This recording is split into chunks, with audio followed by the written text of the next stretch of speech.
supporters. Very good, thank you very much. And last but not least, of course, ward councillors. Are ward councillors present? Ward councillors? Are ward councillors registered to speak here, Gerald? Chair, I don't think there's any ward councillors in the meeting. Very good, thank you very much, thank you. Wouldn't like them to say we've missed them. That's fine. In that case then, now that we've heard from all the presenters, are there follow-up questions? First of all, any follow-up questions? If you could indicate by raising your hands, please, committee members. If there are no follow-up questions, do you wish to make any comments, first of all? Any comments? I think Councillor Whitehead would want to make a comment, I would have thought. Not that I can see him now. He's kind of, oh, there you are. Yeah, I'm sure you have. Your point earlier on, if I may say, there was some opportunity. Yeah, go ahead. Yeah, I've just been thinking a little bit about it over the break, and I guess what I'm struggling with is and I don't think this is necessarily an issue for the applicants as such. So I think the applicants obviously made a proposal that has been accepted by the officers in principle and proposed to this committee. My concern is that we have a new Southwark plan, which I was just checking, the most recent version was issued in August 2020 for consultation, and that's the version I was referring to earlier. So even just as few months ago as August, the statement in there was that there was an expectation that housing should be included in this site plan. So I guess my question is, well, why does it say that if we're not intending to have housing and it wasn't challenged that there was no housing? And secondly, what's the point in having these proposals in the first place in the plan if we're not going to follow them, or at least try to follow them? Okay. I think that's a pertinent point. I wonder if well, Terence or Simon wishes to respond to that observation. Simon, yes. Chair, yes, I don't really have much to add from what Yvonne said earlier, but what you have to remember as well is that the new Southwark plan is not adopted. It still has to go through an examination in public, so it is a material consideration. Would also say that note that the submission version of the new Southwark plan from 2017 said that the site may have housing on it. That was slightly tightened up to say should in the revisions that were agreed at the beginning of 2019. So that would have been during the process of the pre-application discussions that we had with Land Securities. We include in the site allocations, aspirations that we're seeking to achieve. When we say must, we mean must. When we say anything else, it is clearly a guidance that we would be giving some weight to, but that is, you also have to take account of the fact that the limited weight of a development plan that has not actually been through examination in public and been adopted as yet. Thank you, thank you. I think that's kind of Whitehead is also my observation as well. But I would imagine in future the weight of the Southwark plan would come to bear on all future applications, of course. So, Councillor Whittam, you may wish to make a comment. Yeah, just a couple of things. We did have the hotel on Blackfriars Road, which was also a site which was for residential, at least in part, in the new Southwark plan, and that went by the wayside. So it's not an unprecedented thing. But I think also we should applaud the developer for reusing the original building, which addresses our climate emergency and makes it a zero carbon building. So I think, you know, they can do some things, but, you know, they're not magicians. They can't adhere to absolutely everything. And what they brought forward is something which we can consider to be of well thought out application. So I will be supporting it. Very good. Thank you. Thank you very much, Catherine. I think I'll share your viewpoint. Other members wish to make a comment on the application before I move to a motion? Otherwise, I'll move to a motion. In that case, I will move to a motion. And as follows. I'd like to move that we adopt the officer's recommendation as set out in paragraphs 1 and 2 of the report and page 14 of the main agenda pack. That the planning committee grant planning permission subject to conditions. The applicant enter into an appropriate legal agreement and referral to the Mayor of London. In the event that the requirements of paragraph 1 above are not met by the 31st of March 2021, the Director of Planning will be authorised to refuse the planning permission, if appropriate, for the reasons set out under paragraph 247 of the report. Does any member wish to second the motion? I'll second that, Chair. Yeah, I'll second. I'm not sure which voice I heard first. I'll let Gerald decide that one. Oh, Bill, there you are. I can see Bill's laughing. There you are, Bill. There you are. Oh. Right. There you are. It's not often I laugh. Oh, I don't feeling well. I don't feeling well. In that case, then I will now move to the formal part of taking your votes. So this is what I will do.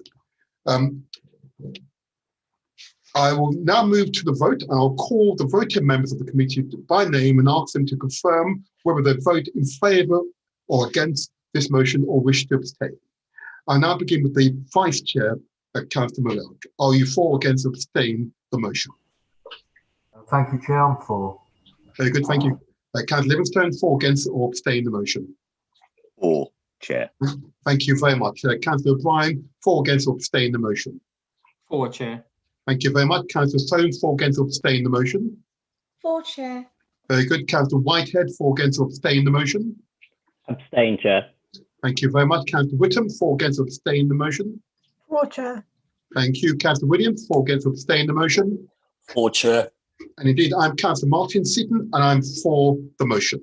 The motion is carried. Thank you very much indeed for all those who contributed. Thank you very much. I'll now move forward to the second item for consideration tonight. And this is, and I can move forward, if I may, to the right section on my note. It would be nice, wouldn't it? It would be nice. One second. There we go. Which, of course, on your agenda, it's item 6.2. And the address, of course, is 14 to 22 Ossory Road, London SE1 5AN. And of course, members, these are pages 142 to 291 of the agenda pack and pages 2 to 7 of the addendum report. Can I ask the officer presenting the report to introduce himself? You may begin your presentation.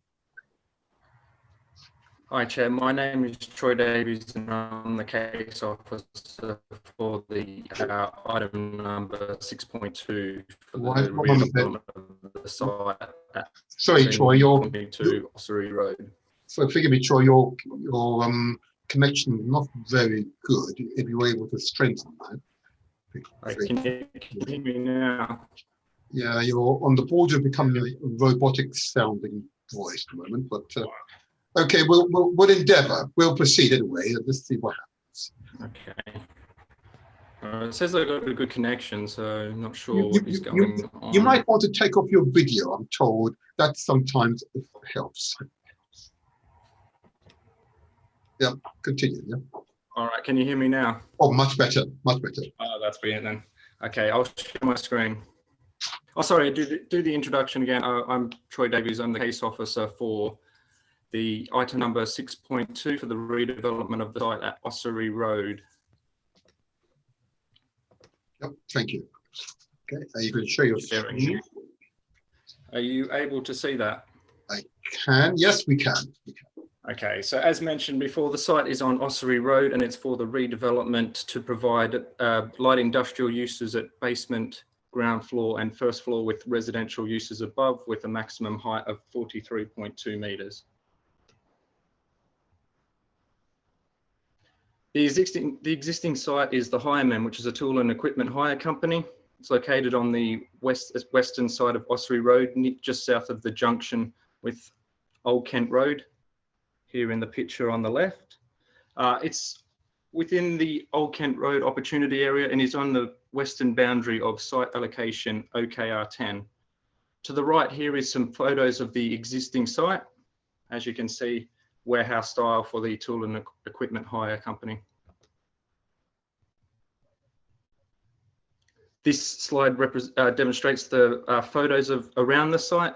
So we have here in the top left corner a view down the access road with looking at the locally listed bottling factory, which is currently, this picture was taken while it was being revamped. It has finished its revamp and it's now 2,400 square meters approximately of light industrial floor space in there for creative businesses. On the right here, you can see again, this is the rear of the site with the bottling part of the bottling factory here. Another one looking down the alley at the rear, and then this one's taken from Ossory Road looking down. As mentioned, the site is within the OKR OA. The action plan here is shown. On the right is OKR 10, and the application site is where my mouse hovers here.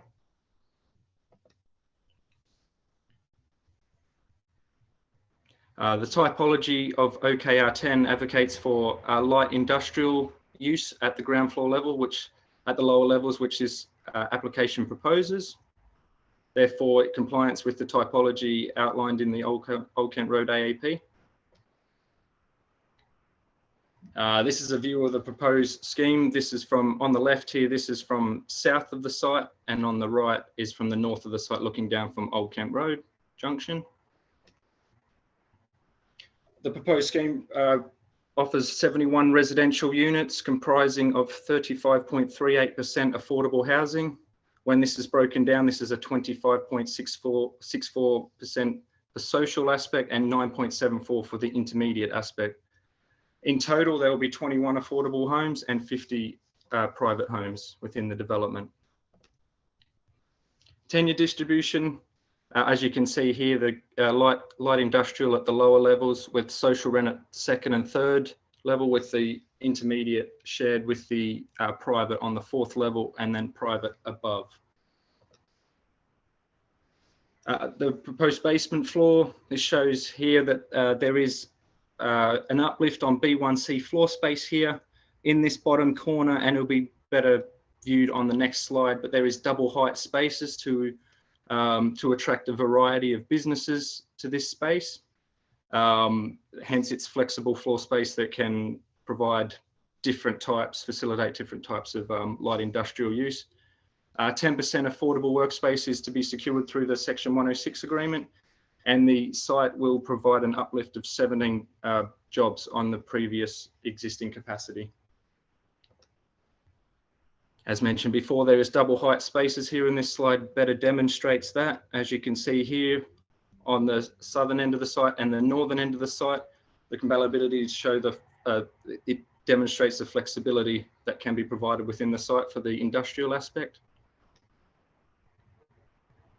This is a bird's eye view of the ground floor. We've got some active frontages to all elevations around compared to the lack of active frontages at the existing site. It's a centralized location here, entrance to the residential aspect with the lifts and stair core here, and entrance into the light industrial is from the southern end. The first floor here shows that there is sufficient space here for good circulation for occupiers of the first floor light industrial aspect. On the left here is a photo of a typical floor plan of how the flats are laid out.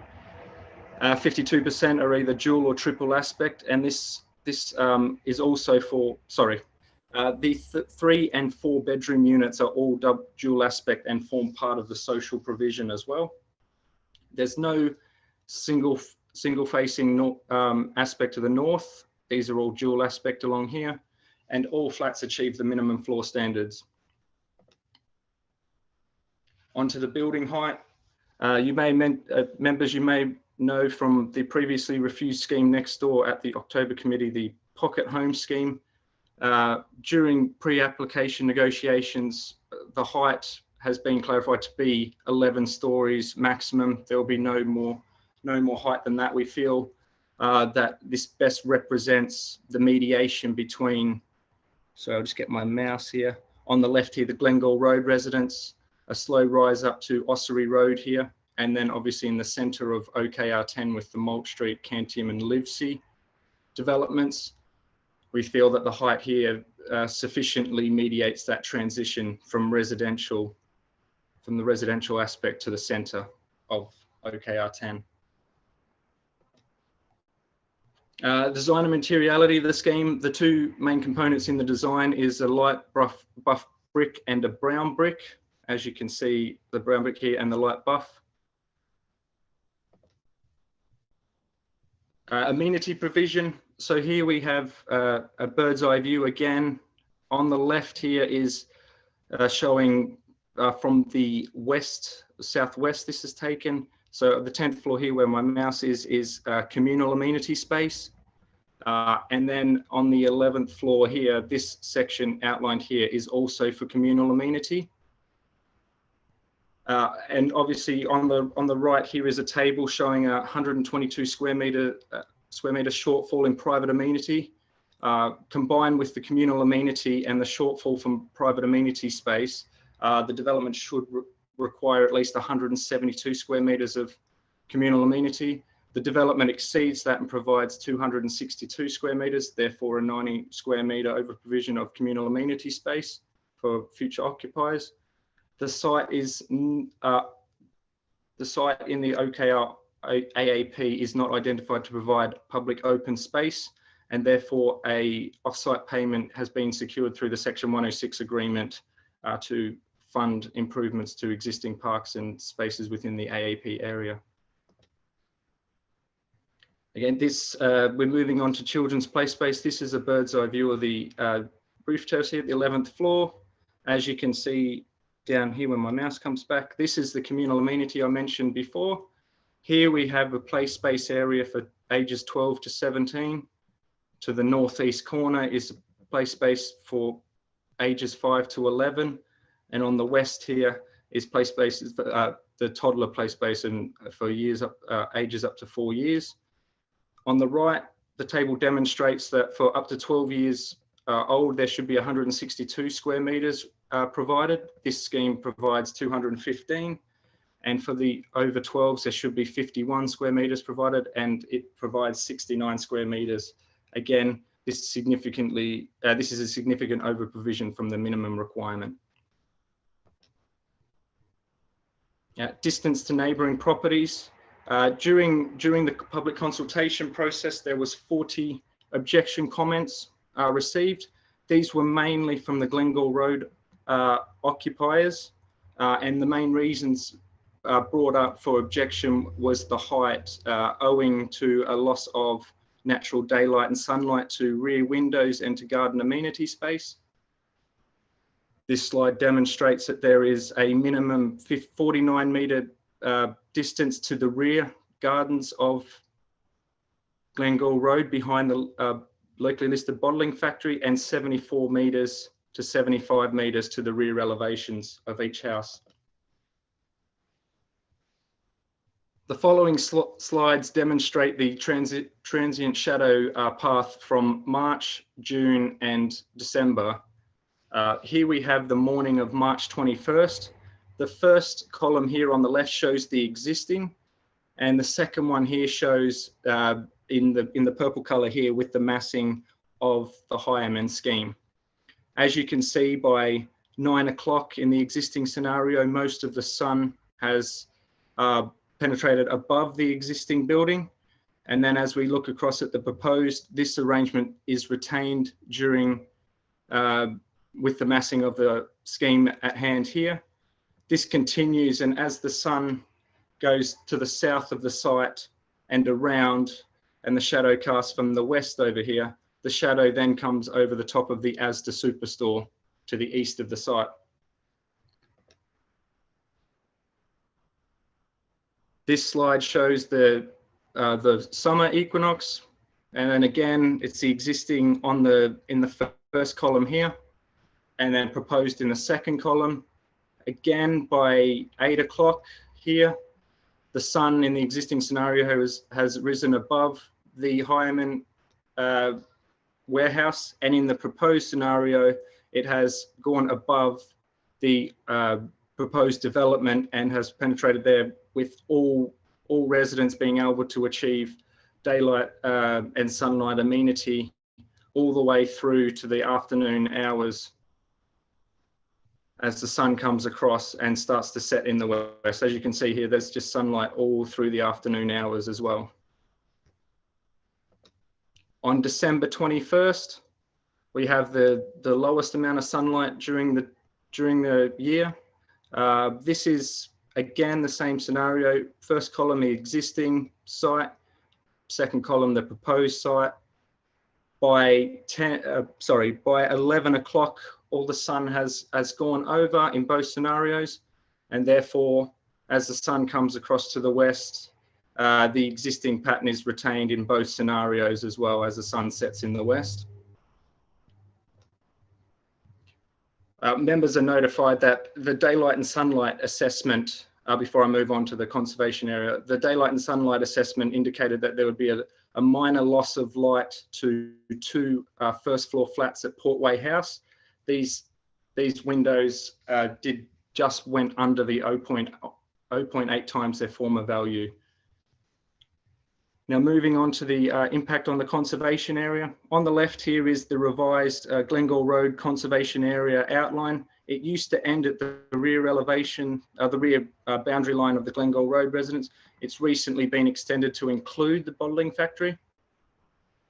On the right here is a view achieved of the development when looking on the western side of Glengall Road. It's visible between the eaves of each semi-detached villa, and when looking at the development from the front of the dwellings, it is the height and the distance away, 75 meters, is shielded by the detached villas. Sustainability landscape, biodiversity net gain. On site, there will be some swift bricks and bat tubes on the eastern elevation here. The landscaping proposals allow for increased urban greening factor of 0.3. Our CO2 savings on site are very high for the residential aspect at 71.49% and 30.77% for the commercial. And to achieve carbon zero, and a payment of $29,000 has been secured through the Section 106 agreement.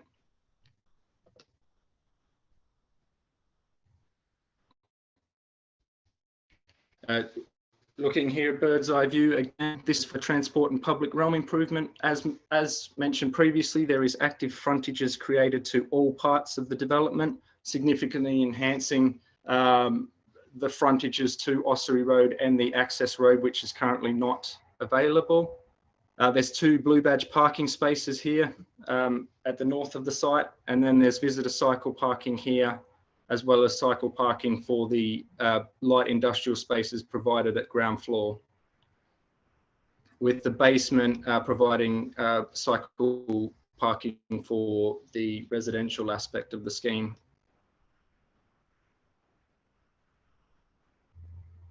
Sorry, I think my mouse has gone here. This might have locked up. You're doing well, don't worry. And there was only like a couple of slides to go, but I think it's... Are we able to go to the next page? Just take us through it anyway. Oh, there we go. Yeah, so as I mentioned, this will be a car-free development and policy compliant cycle parking with the new London standards. And there is a condition to provide cycle parking to the LCDC London standards to be submitted as part of a condition here. This is some CGI views of the development, looking from the southwest here on the left. And then a bird's eye view again from the southwest looking back towards, you can see Old Kent Road in the back here. In finishing up, 71 new homes to the borough stock, policy compliant affordable housing, an increase of 190 square metres on the existing light industrial floor space. As mentioned previously, potential for up to 17 extra jobs on site, environmental, biodiversity and sustainability gains. And there's also been a fire strategy has been provided as required by the new London Plan Policy D12 titled Fire Safety. Thank you for your time. Thank you very much indeed. Can I ask members first of all to indicate by your digital hands those who wish to speak? I see Councillor Morell. Are there others? If you indicate by your digital hands. Councillor Morell followed by Councillor Whittam. Councillor Morell. Yeah, so thank you, Chair. I was trying to get, before you took your share screen off, you explained on the sunlight daylight what columns 1 and 2 were, but not what columns 3 and 4 were. So for completeness, could you just explain what columns 3 and 4 are on your slides? Sorry, I couldn't quite hear your question there, Councillor. He said on the last slide, he did need clarification of the figures in column 3 and 4. No, not on the, sorry, Chair, not on the last slide, on the sunlight slides, the two sunlight slides. Sorry, the ones in on 3 and 4 were, that was AAP massing with the previously refused pocket scheme that got refused at October committee. So I didn't think to mention that because that scheme has been refused. But that is the outline. That was a cumulative massing showing that all of the heights that have gone through for the western side of Ossory Road have been at a certain height where the occupiers of Glengall Road will not have sun penetrating for a loss of daylight to amenity areas and to their rear windows as well. I understand. You must forgive me. I may have misinterpreted Councillor Morell's question. Councillor Morell, can you just repeat your question? Hopefully it can be heard this time. Sorry, Chair. No, Troy's just answered it. That was my question. That was your question. For making sure. You talk about the daylight and sunlight, you see. Anyway, never mind. Thank you. In that case, now I'm going to go to Councillor Whittam, followed by Councillor Livingstone, then followed by Councillor O'Brien. Councillor Whittam. Yes, thank you for your presentation, Troy. We've had a late submission from Mark Brearley, and he mentions the noise problem from the chilling machines at Asda. How far away are those chilling machines from the site? Did you hear that, Troy? Yeah, I'm not quite sure. That might be something the applicant can answer on that one, Councillor Whittam. Okay. Right here. That's fine. That's the only question. Thank you, Councillor Whittam. In that case, Councillor Livingstone.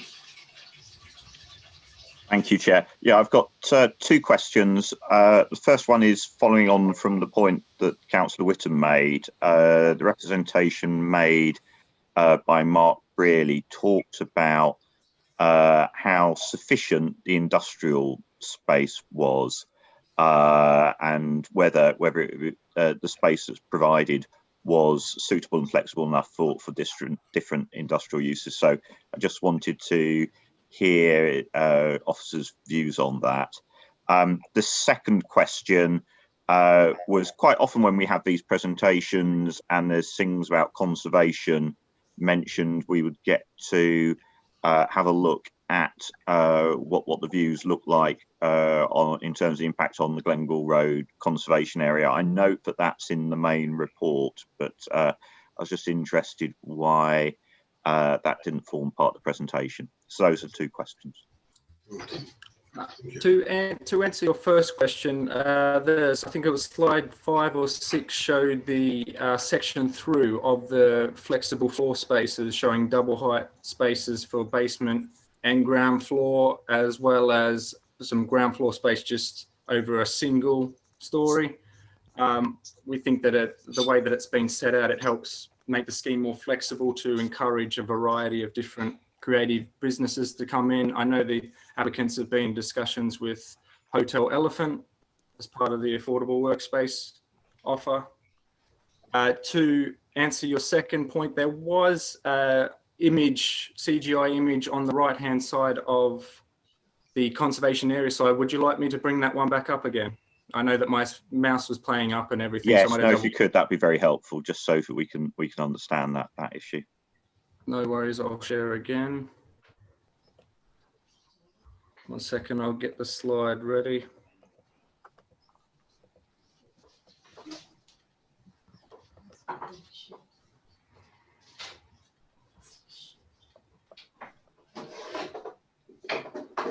Do you want to take another question whilst you're doing that, or you? Okay. There we go. I've got it. As you can see here, just on the right is the CGI view of from the western side, standing on the western side of Glengall Road, looking between the eaves from the semi-detached villas that are. My apologies. Yeah. Very good. Thank you very much. Thank you very much, Councillor O'Brien. Thank you, Chair. Change of tact. Question for Neymar, if I could. It's mentioned in the report that at the moment it's free parking down Ossory Road, that will be removed. I was just wondering how it's going to be removed. Secondly, okay, I've actually got three. Do you want to answer them one at a time, or? Yeah, I think one at a time would be better. Okay, all right. So that should be a quick one. Okay, yeah. So there's a number of proposals. So at the moment it's unrestricted parking, which causes a lot of congestion at the moment. So there's plans in place to potentially implement a CPZ down there. And also there's actually a lot of loading bays down there. So there are plans in place to review that as part of the Section 278 agreement. So that will kind of free up some space there as well. So it's causing a lot of issues. Okay, CPZ won't solve the problem though, will it? It just means it won't be a free-for-all, it'll be permanent parking. Yeah, I mean, that's something that's been looked at outside of this proposal. So that's something that the parking team's looking at. I think it's not aware of how far that's gone, but I know there is going to be a consultation on that at the moment, because I know there's a lot of abandoned vehicles there as well. So they'd be removed as part of this as well. So I think sometimes it might appear as that there is a lot of vehicles there, but a lot of them have actually been there for a long time, and they're abandoned. So yeah. Okay. If I need to get my yellow paintbrush out, give me a shout. Yeah. The second thing was I was a bit concerned about safety concerns on the intersection. Apparently there have been commercial vehicles versus pedestrian collisions there. Has that been taken into account with the design of that intersection? Are you referring to as you enter into Ossory Road, that section there? That's where I took it. That's where I assume it was meant, yeah. Yeah, so as part of that, again, it's related to the Section 278 proposal, so that would be picked up. So we are expecting a road safety audit as part of that. So anything regarding road safety of pedestrians, etc., will be looked at as part of that. So it will be picked up. Okay, thank you. And finally, it still refers to a hope that the BLE will be delivered in the next 10 years. Do you think that's a bit optimistic now? If I may, let's not invite the officer to comment on what may or may not happen in well, should it say 10 years in the report? Let's not invite the officer to make comment on what might happen at the GLA level. Thank you, Neymar, for your responses to Councillor O'Brien's question. Thank you very much. Are there other questions from committee members? If not, in that case, and I'll move on to the objectors.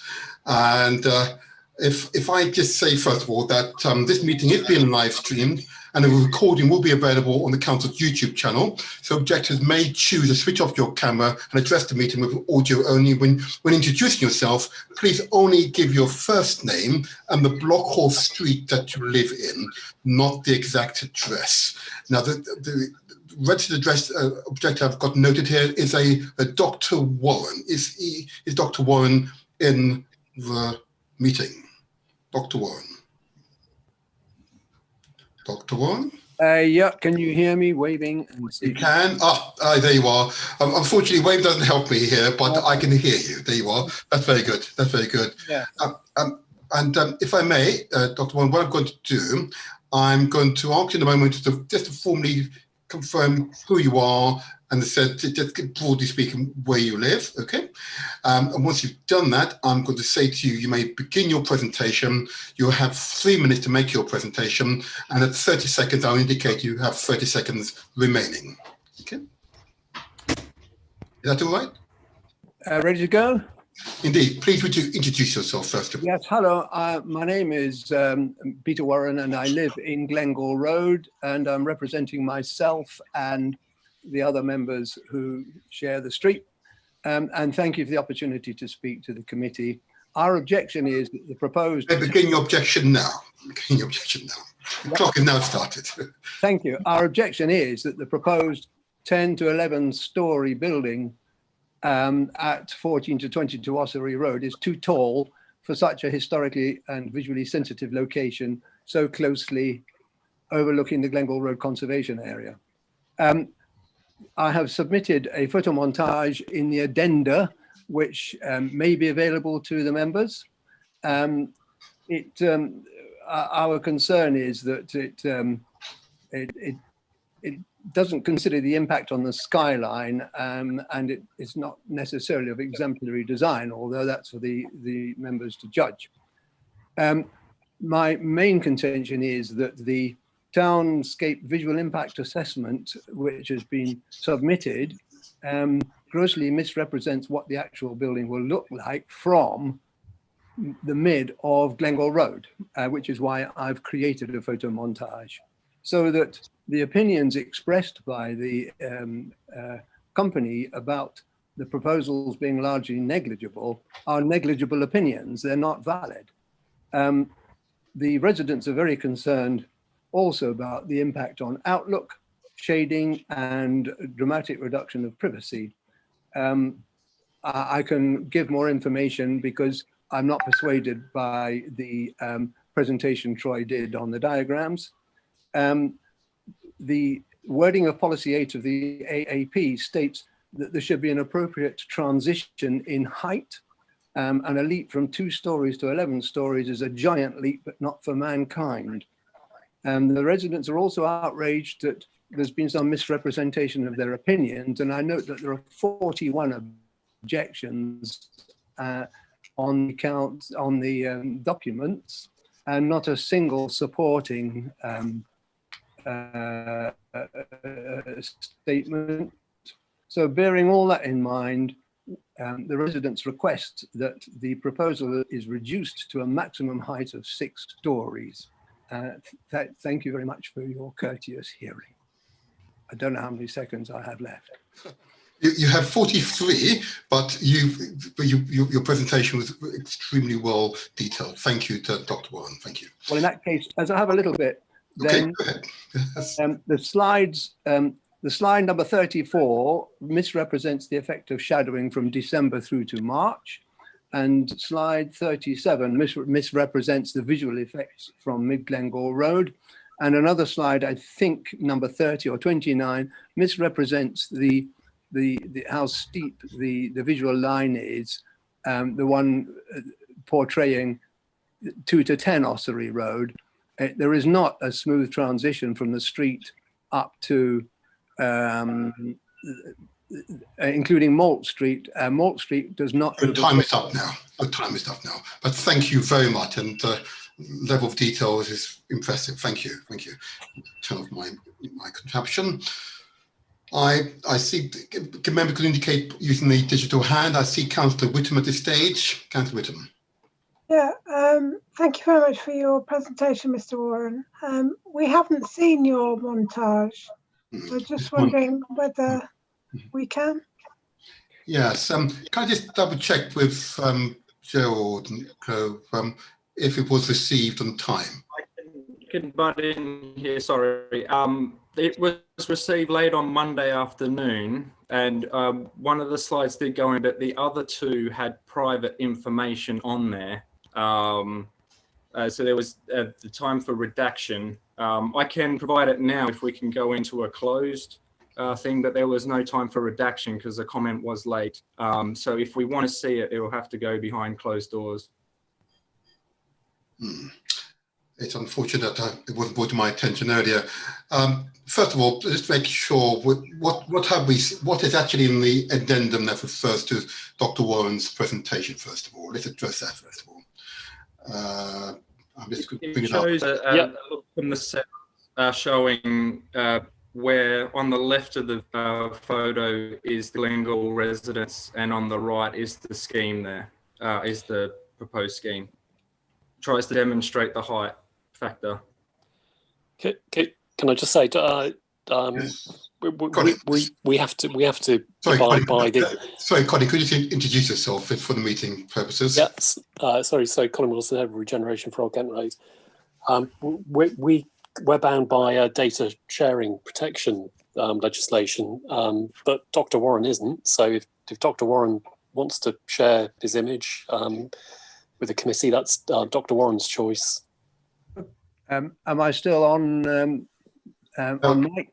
Yes, you are. Forgive me, Dr. Warren. I'm not going to take comment from you just for a moment. No, fine. Just that it wasn't brought to my attention prior to the commencement of this meeting, so I was unaware that you had made that submission and had been redacted from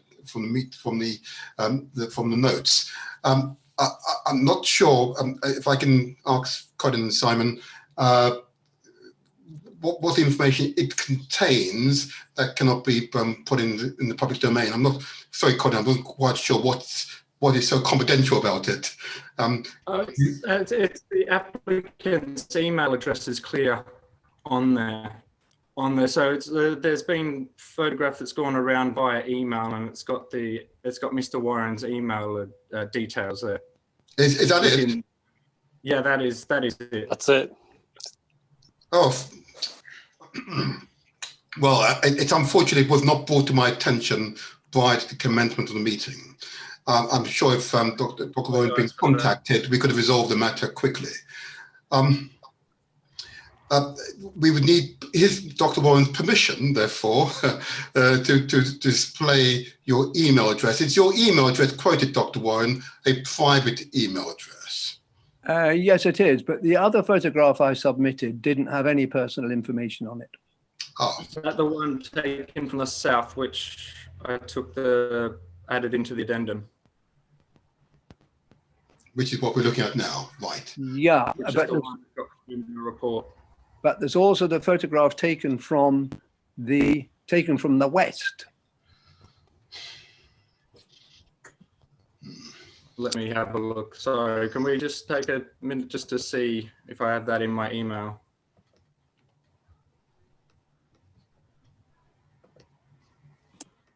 I haven't, of course, I might be prejudiced, but I think it's a vital piece of evidence. I've got not a problem with that, Dr. Warren. I just want to clarify with officers. I've not seen it. I was unaware it had been redacted. Therefore, I need to resolve it now. So if you just if you put your mic on mute for the moment. Thank you, Dr. Warren. Thank you. Troy, yes. There is one that looks like we can use. Let me just share my screen here. Thank you. Can we see this here? Yes. My screen? Yes. Okay, so this shows, it reads, if it's hard to read, I'll read it out here. It's a viewpoint from front steps, 26 Glengall Road, before. And then as we scroll down, viewpoint from front steps, 26 Glengall Road, after. Oh, I see. There we go. Right. Thank you. Thank you. And you said there's one other, you said? The other one is the one that 100% has the email details on there. Could we not simply erase the email, redact it? It's a simple enough exercise, I would have thought. I mean, if I presume Dr. Warren is Permission. Fine for us to share that, Dr. Warren? Sorry, Chair, if I just could cut in there. We are still live on YouTube, and there's a recording of this meeting will be available on YouTube for quite a while to come. So it may not be best to share that email address. I take your point. I'm happy that you've seen the one that you have seen so far. Thank you, Dr. Warren, for your indulgence. Members mind if I forwarded the email to them to have a look at the picture? Yes, that's fine. No, forgive me. I just want to clarify with Gerald or those other considerations we have. The suggestions that's been put forward. It's unfortunate we're doing it at this meeting and in this way, but in fact, I think Dr. Warren has indicated that the picture we've seen has communicated the message he wanted the committee to receive. The view of the properties before and after the development. Am I correct, Dr. Warren? Yes. Very good. In that case, we won't take it any further, but we will need to discuss the supply of information from objectors at another time. Are there further questions from members of the committee to Dr. Warren? In that case, Dr. Warren, I'll ask you a few questions because you have raised a number of interesting points which pertain to yourself. And I know that there are other issues of which will come to bear, which I know that there are other potential objectors who are in the room we might want to call upon in a few moments. I think, first of all, are you objecting to the principle of development? In other words, there is a development. The conservation area is adjacent to an industrial park, a commercial industrial park, and therefore was likely at some point to be developed. Okay, are you objecting to the principle of development of the industrial park? No, and generally our view is. The residents recognise Southwark's need for housing and broadly support that. They just feel that the principle of transition from two-storey residential to the whole of the Cantium development is too steep, and that it's too high for where it is. If it was further away, it would have less impact. It's aggressive and overbearing, which I think my photograph demonstrated. But in principle, we're perfectly happy for all the developments that are going on. We reckon that if these developments are about 6 stories, then everybody would be happy.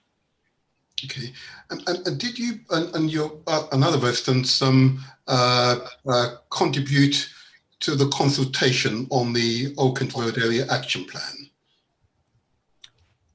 Hang on a minute. We have attended lots of conservations about individual proposals. I don't recall actually, if you mean the action plan, the brown book. I think I attended that. Yes. And the views you've expressed today, did you express that at those meetings? Well, I couldn't have done because these proposals weren't there. Indeed. Okay. Well, I have to ask the question. You appreciate it. Absolutely. Yeah. I asked the question deliberately, of course. Of course, it's I'm aware the consultations have been underway for some years now, and therefore the development of the Cantium Park was a foregone and well-planned exercise.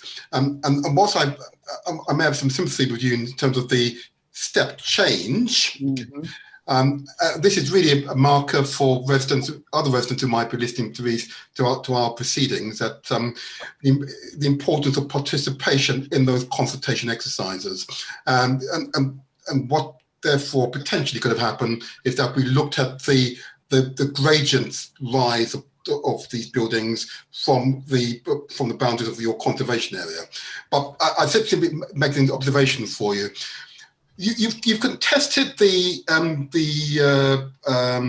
shading. Do you have an expertise in assessing the positions of the sun and shades for times of the year? Do you have some expertise in this area? And why do you contest it, its accuracy? Right. Well, I don't have expertise, I have experience. I have one of the tall buildings at Elephant.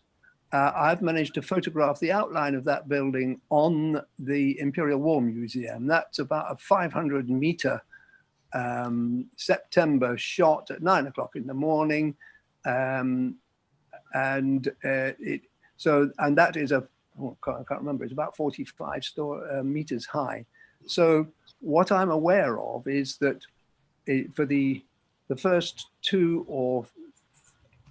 from December through to March, when the sun is very low on rising, the shadow will be longer because the sun is lower, and it will be slowly moving. So it will start at my next door neighbor's house and slowly go down to number 1 Glengall Road, because the sun doesn't rise that much above the horizon.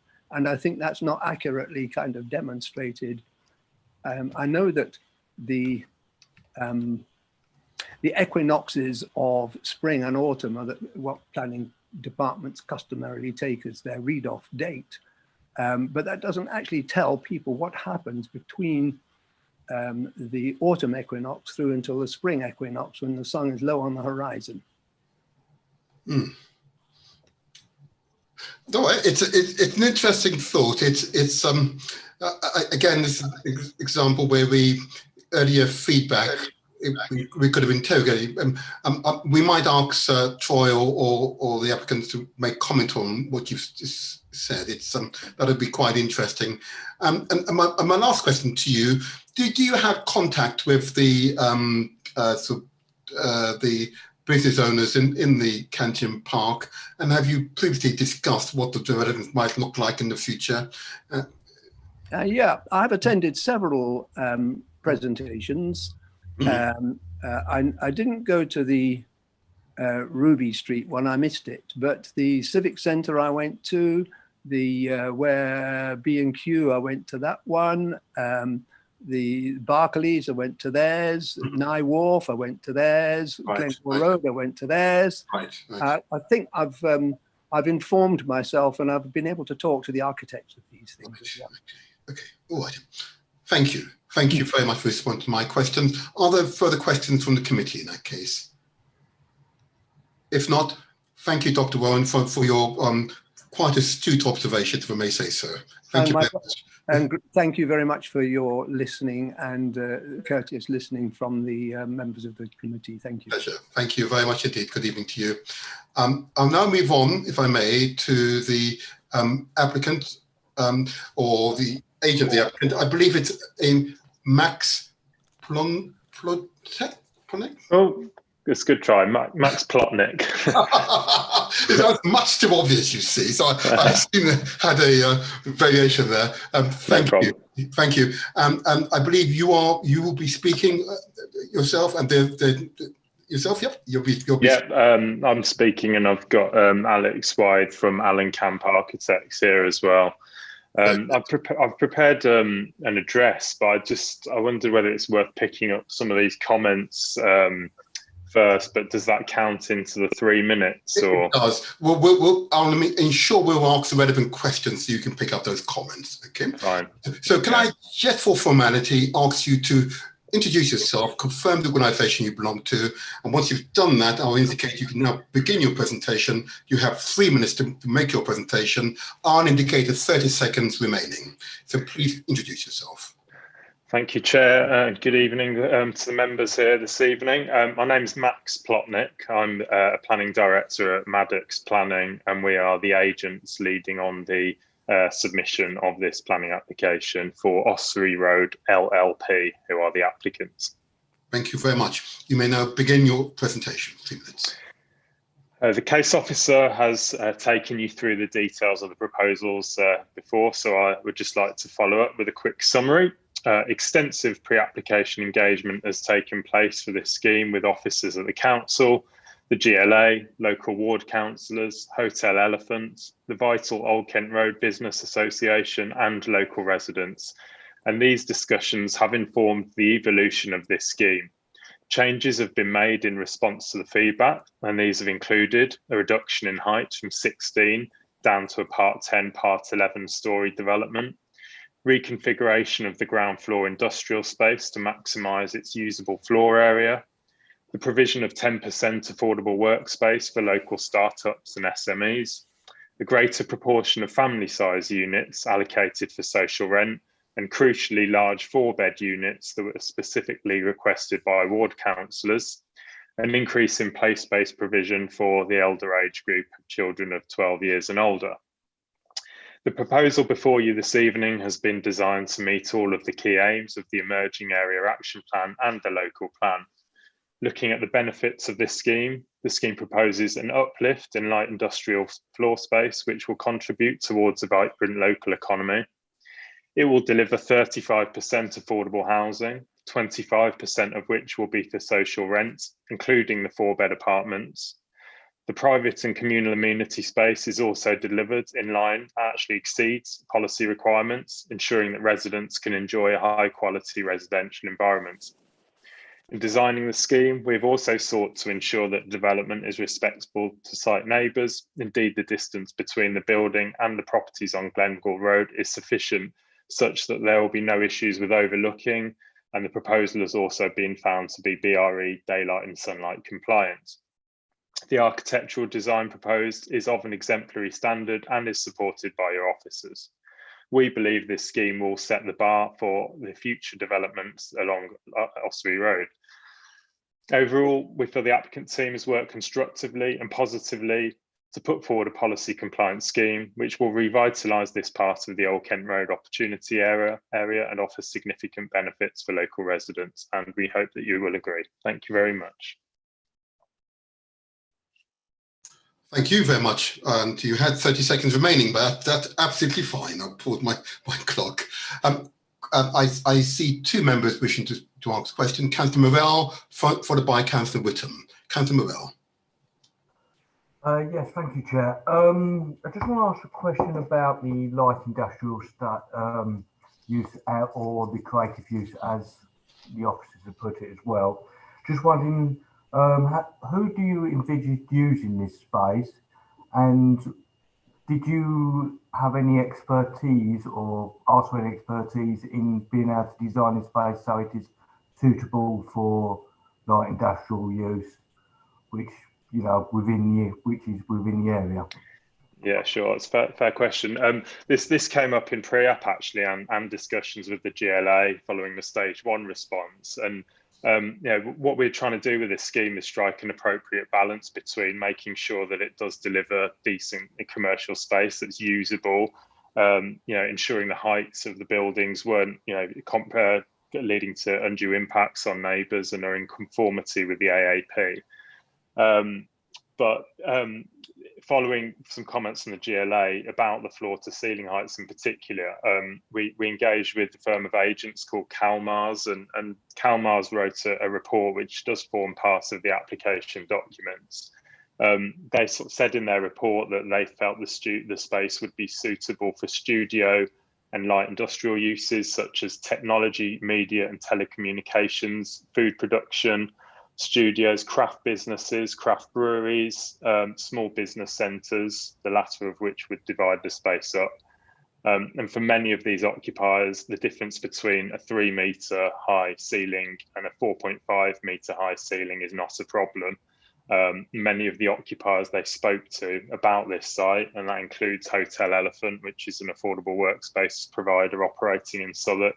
The likes of Screwfix were all happy with the 3 metres. They also pointed towards a couple of similar light industrial properties in Southwark that they have let space to tenants. These included the Lewisham Enterprise Centre on Juno Way. Calmars have let many units there to operators like sandwich makers and couriers.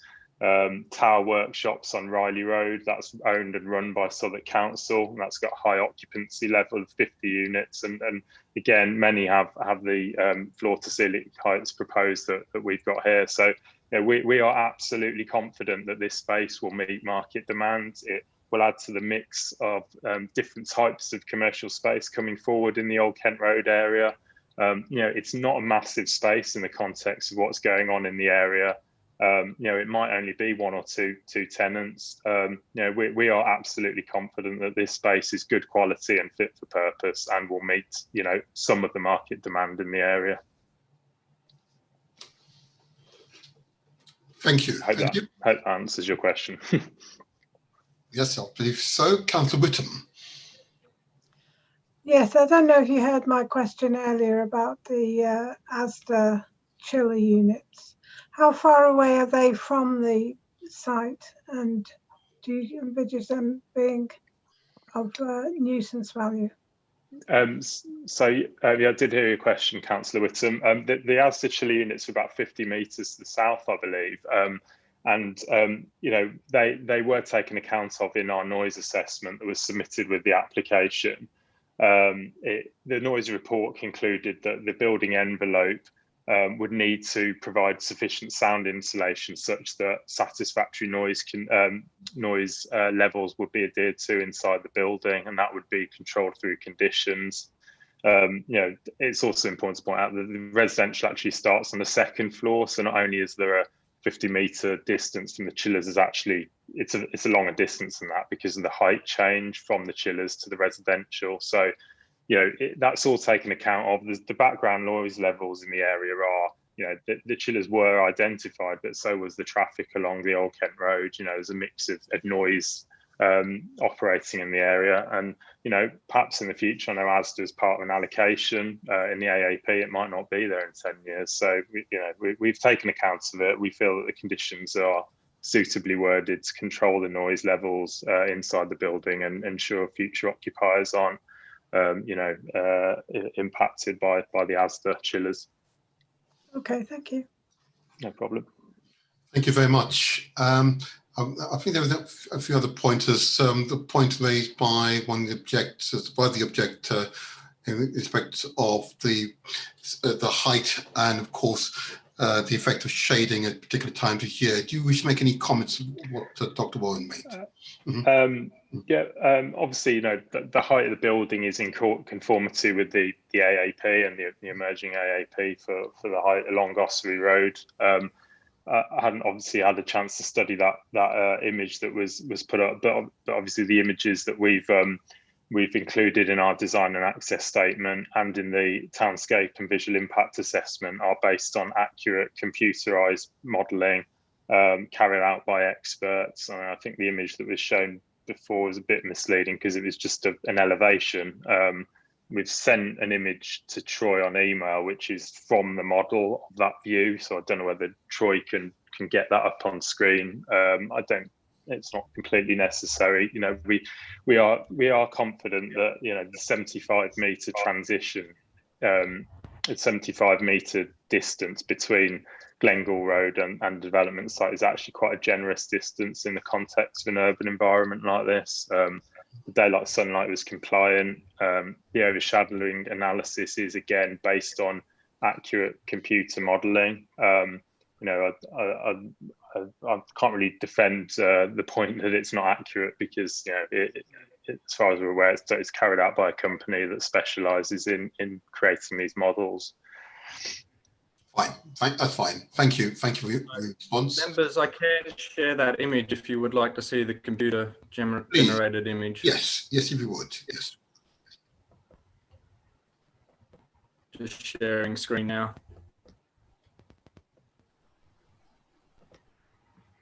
Can we see the photo here? Well, yes. So this is from the western side of Glengall Road. What this I'd just like to point out that what this image doesn't do is model all of the other developments in the Old Kent Road area that have been approved and would be visible in this view, particularly the likes of Malt Street, etc., which are significantly taller and would be visible in this view. Right. So in other words, you are broadly speaking agreeing with Dr. Warren in terms of the view, right? Sorry. the view that was put on the screen earlier, I think, was a bit misleading because it didn't show the perspective. So yes, the building will be visible behind the Glengall Road properties from this view, but not to the extent that I believe was shown in the earlier image. Fair enough. That's fair enough. Thank you. Thank you. Thank you, Troy, for that. Thank you very much. That's fine. Councillor Whitehead. Thanks, Chair. I don't know if we could just bring the image back up again. Oh, all right. Is that okay? Yes.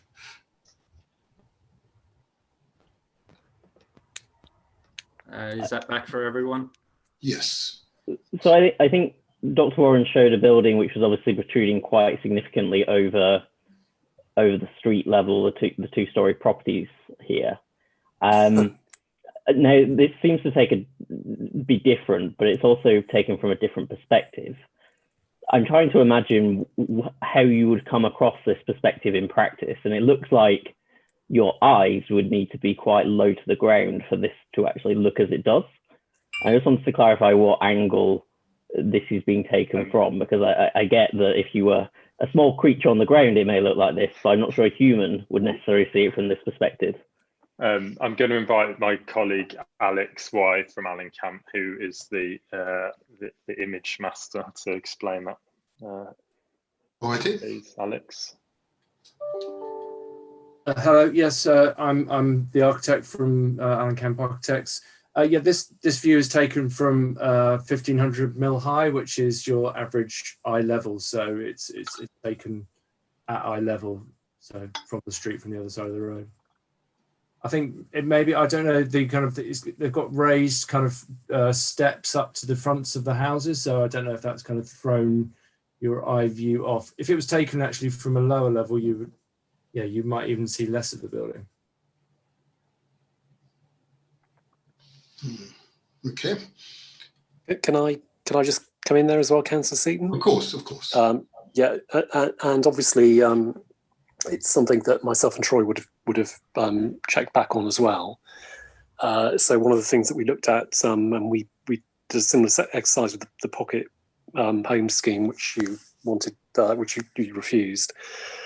So we kind of looked at the distance between the buildings, which, as Troy pointed out earlier, is 60 metres, and the height of this building 43 metres, and the approximate height of these villa buildings, and kind of mapping that out kind of broadly. But our view was that this was an accurate representation of what you would see. And if you note in Troy's report, one of the things he says is that obviously as you move along different parts of the road, Glengall Road, you will see more and less of this building. The kind of views where you see most of it are obviously in the gaps between the semi-detached villas. But if you imagine, if you just walk up and down the road slightly, then the building starts to disappear behind the roof lines of the buildings.